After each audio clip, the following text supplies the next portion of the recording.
This is always one of our weirdest podcasts because we're recording this, and as we record this on Tuesday, you're going to hear this on Thursday, and headlines will already be made at Knoxville, and that's just fine. We hope you're following along with us and carrying on, but it's the Knoxville Nationals Week. She's Erin Evernham. I'm Steve Post. This is Wing Nation presented by DRYDENE and DRF Racing Oils. And I think these shows are always challenging this week because it's like we record on Tuesday for Thursday, and someone could do something on Wednesday night that just blows our mind. And so if they did that and you're watching on Thursday, that's why we're not talking about it. We'll talk about it on our daily show, Giving the our VFW. secrets away. That's right, exactly. A little behind the scenes. But they're always fun chance for us to talk to somebody that is Knoxville related, but is not going to win on Wednesday night. And Yes. Eric Arnold, I don't believe he's slated to drive or win on Wednesday night. He is the track historian, and that's who we're going to talk to here today on our podcast. I'm looking forward to it. You know, just before the NASCAR truck race, I did a little thing for MRN that talked about the track Yes. history, and I thought for the amount of years I've been there, I didn't even know half of the paragraph before it was neat to learn about it, how the track started and how it's evolved. So I'm going way off the radar here. We had the Truck Series race. Alexa Henryon is our Yes. producer of that, okay? And she is filling in for the Krager. She's joined the nation this week, Yeah. okay? She's filling in for Krager, so she's monitoring the board. And we were talking this weekend, and she says, I'm just glad I got the history right. Erin did such a great job with the piece. I'm just glad I got the history right. Well, she did.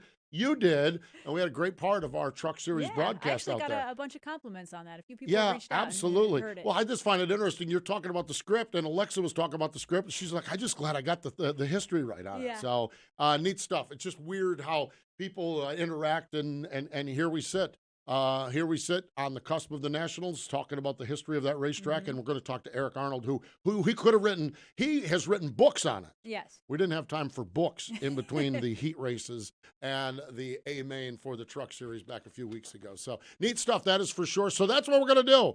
But before we do that, let's go back to last Saturday night. The My Place Hotels 360 Nationals for the Lucas Oil ASCS National Tour.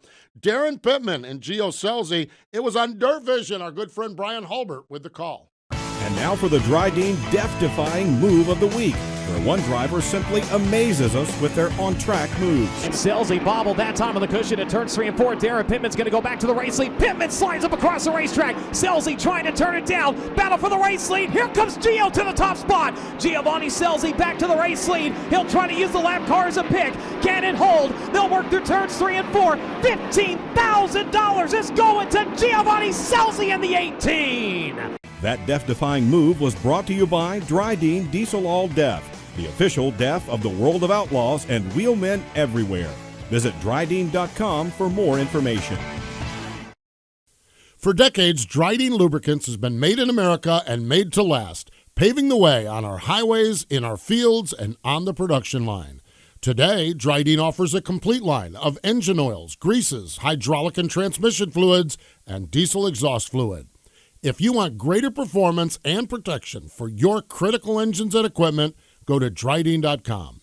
DRYDENE, American-owned and operated, and a proud supporter of racing and race fans everywhere. Citywide to countryside, whatever you drive, wherever you go, Hercules has the value, selection, and industry-leading warranty to get you there no matter where the road takes you. Go to HerculesTires.com. There you can find the nearest authorized Hercules retail location to you. Plus, you can use the tire tracker to find out which Hercules tire fits your vehicle the best. That's HerculesTires.com. Hercules Tires, ride on our strength. Wing Nation presented by DRYDENE, by DRF Racing Oils. We're so glad you joined us here on our podcast. Let's go to the Sage Fruit Hotline, the historian for Knoxville Raceway and all things Knoxville Nationals. Eric Arnold joins us. Hello, Eric. Welcome back to Wing Nation. Thanks, Postman. Good to be on. Great to catch up with you. I can't imagine, we're so geeked up about Knoxville Nationals Week, and we have ties to it, but not like your ties to it. What is the week like for you beyond buku loads of work? Loads of work is correct. It's a crazy 2 weeks. This is not my full-time job. I actually have a real job. And working for Knoxville Raceway at night, while I'm at home and then on the weekends, and then I take vacation from my real job to be here for 10 or 11 days. And it's pretty crazy, but I wouldn't have it any other way. It's all about passion. And this is what I love to do the most in my life. And I can't imagine being anywhere else than at Knoxville Raceway, especially in August. Eric, tell us a little bit about your history. Where did your love from Knoxville come from, and how long have you been working with Knoxville Raceway? Well, officially, I started working here in 2011, but I started coming here when I was 3 years old in 1977. My parents brought me here, and that was the magic year Doug Wolfgang started the season winning 10 races in a row.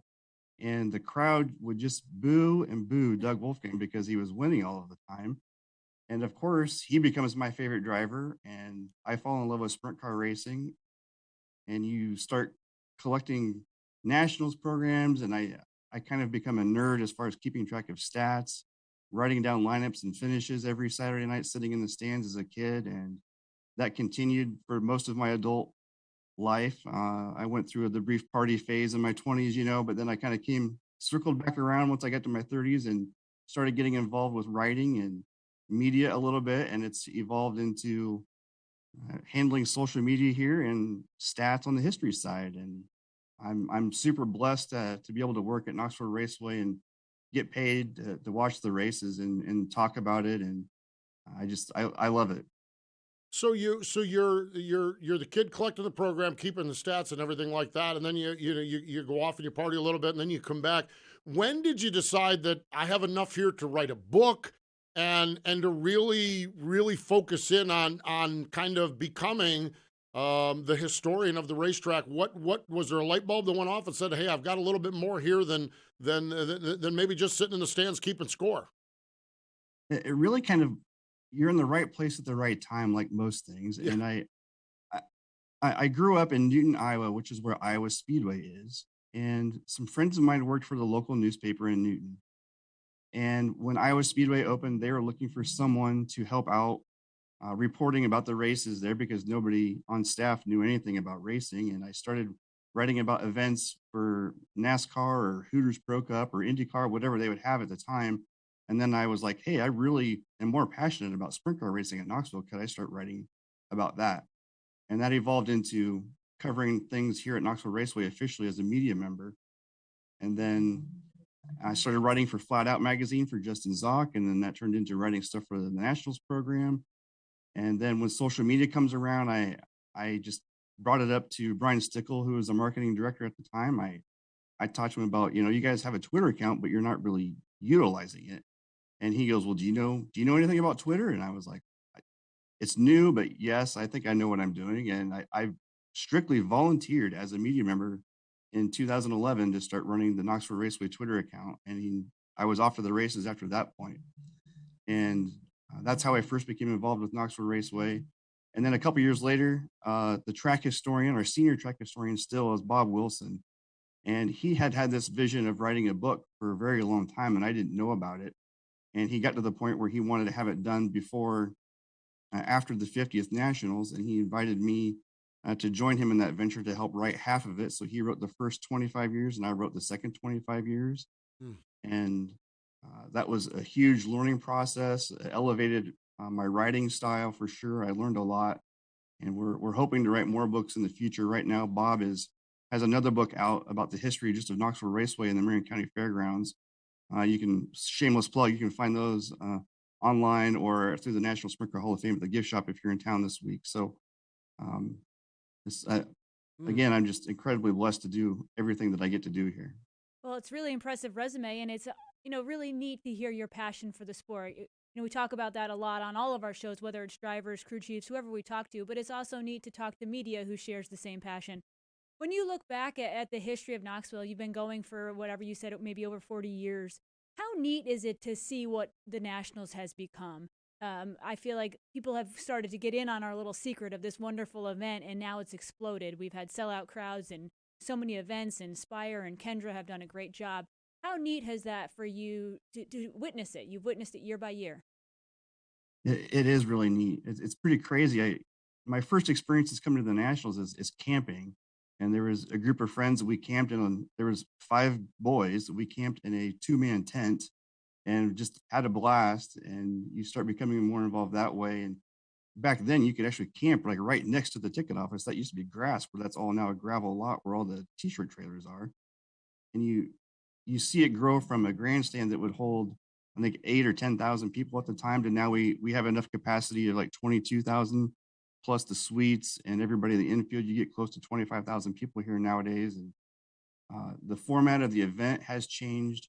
We used to have that Friday night show that was kind of a, the last chance night with the bottom, the top 50 were locked in, and then you had the bottom 50 basically that would come back Friday night, and that wasn't really a big deal as it is now with the Hard Knocks format, which I was able to help develop that with John McCoy several years ago, and that's been a huge change to the event itself. But just the facility is just, it's just so much bigger.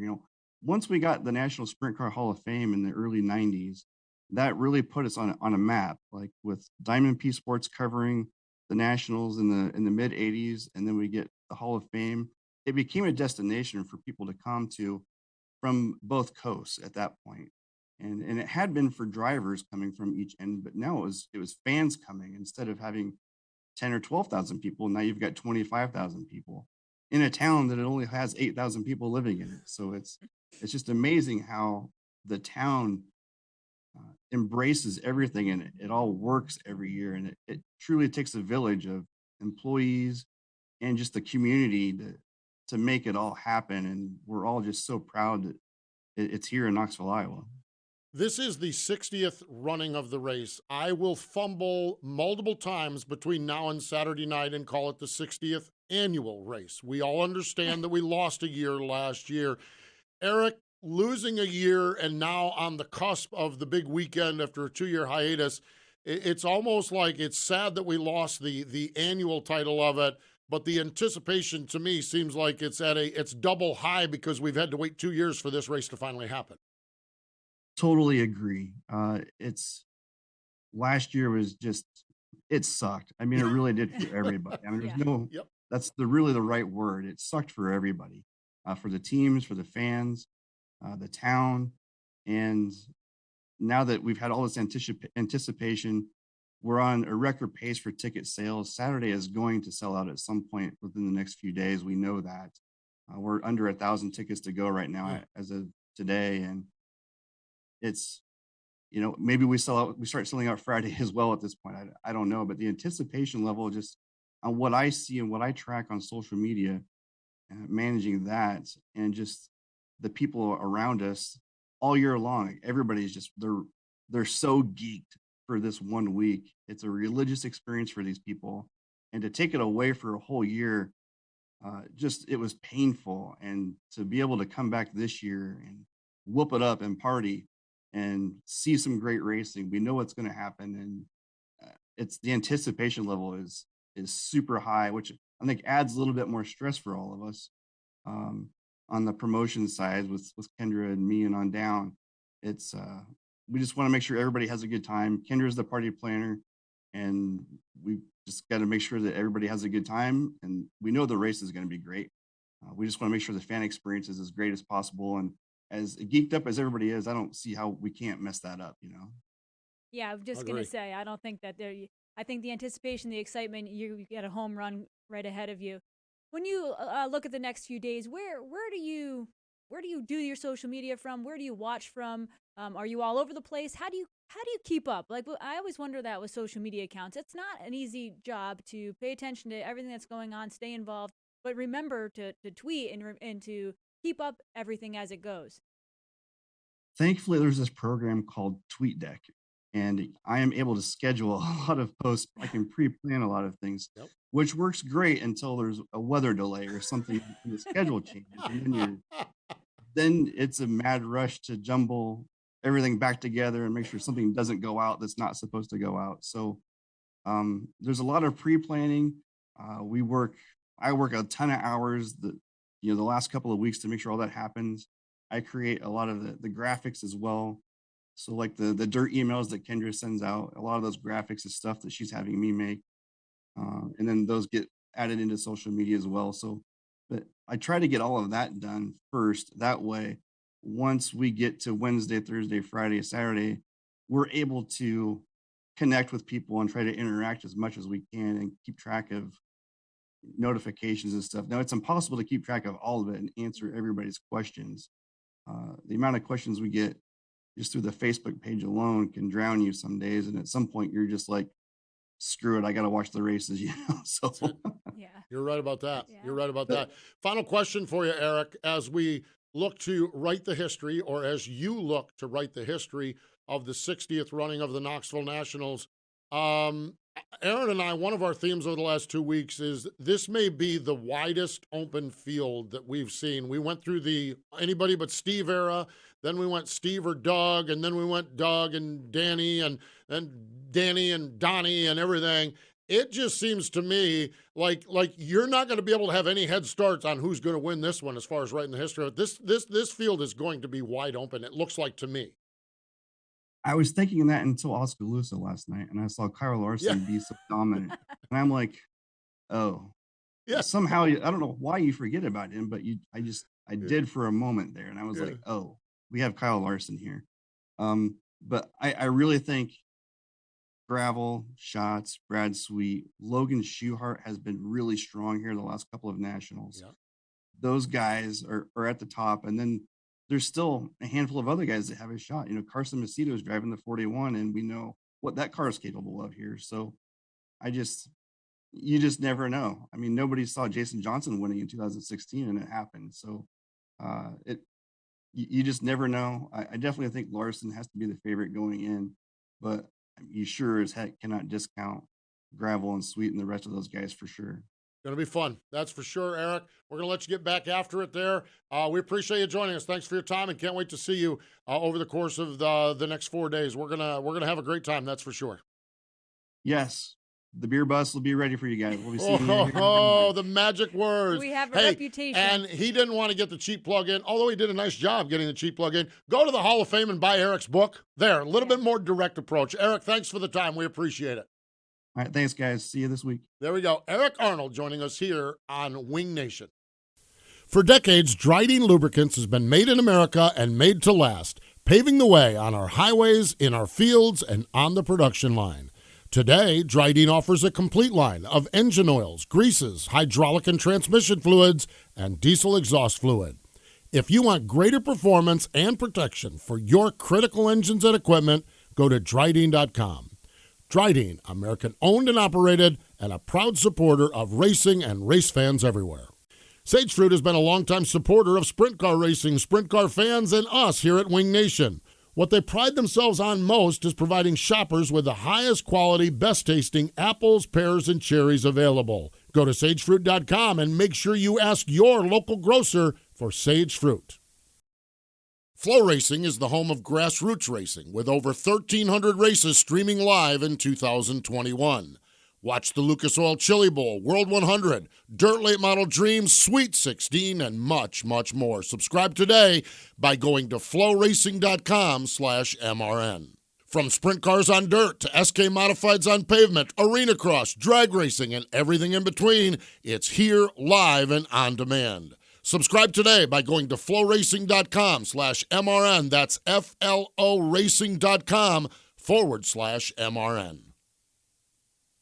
Great to talk to Eric Arnold. Man, I'll tell you what, it is time. It is time for the Knoxville Nationals. Let's look at our upcoming schedule, and you can find your own calendar of racing. Our buddy TJ Slideways, his calendar is, I mean, good Lord. That's another one. I can't wait to talk to him when we get out there. Yeah. Oh, I love talking to TJ. Good stuff. It is the 60th running of the NOS Energy Drink Knoxville Nationals, presented by Casey's General Store. Tonight, prelim night, number 2. Friday night, FVP night. 4 spots for the big dance are going out on Friday night. Saturday, the Nationals, $150,000 to win, $1,000 per lap to lead, and lap 11 is Wing Nation lap. So we'll see who wins our money. See who takes our money to the bank. We talked about this on Tuesday, but I think it bears repeating. We went through that phase where it was anybody but Donnie. He won 9 of 10 years. Only Aliquippa's Tim Schaefer was the only one that broke it up. The last 4 years, 4 different winners. Jason Johnson, Donnie won in 2017, Brad Sweet and David Gravel, and gosh, I'll tell you what, Yeah. Just can't wait to see what's happening. Oh, it's going to be good stuff. And again, VFW Wing Nation presented by Sage Fruit on the Hercules stage. Every night will be on Dirt Vision at 7 Eastern time or on Wing Nation and Dirt Vision's Facebook Live pages. So it's going to be big stuff. If you're not going to Knoxville, there's still sprint car races for you to support, okay? Pennsylvania is such a neat place, okay? Williams Grove and Port Royal decide they're going to take the weekend off to allow their drivers to go to the Knoxville Nationals. So Big Diamond and Clinton County decide we're going to have 410 races. And so Friday night, Big Diamond, the first time in 8 years the 410s have been there. They have a race on Friday night. Lernerville also has a race on Friday night. Saturday night, Clinton County, it's the first time the 410s have been there in more than 10 years. Also, Butler, Fremont, Lincoln, Sharon, St. Francis, and Wayne County on Saturday night, and 2 races on Saturday night for the 410s. Tri-Cities over in western Pennsylvania, and Jacksonville, Illinois has a show on Saturday or Sunday night. Woo! Man, I'm telling you what, we are in high cotton, baby. I'll tell you, this is fantastic. So, hey, if you are watching this here stateside, okay, on Saturday on our MAV TV show, The Flying Shoe, Ron Schumann joins us. Oh, man. What a neat guy that is, from Tempe, Arizona, that old Arizona collection. Yeah. And he gave us, I'll just give a little sneak peek. He told us what the men's room facility was like the first time he went there. All There right. was nothing too special, that's for sure. Yeah, good stuff. Ron Schumann. That is our Wing Nation television program presented by Sage Fruit. Follow along with us all week long at social media. Remember, at 7 o'clock each night, we have our live shows. It'll be on our Facebook Live and on Dirt Vision. But we are going to be all over the social media front as well. So, going to be great stuff for sure. And it was great stuff getting to hear from track historian Eric Arnold from out at the Knoxville Raceway. So we appreciate it. She's Erin Evernham. I'm Steve Post. Thanks for joining us here on Wing Nation, presented by DRYDENE and DRF Racing Oils.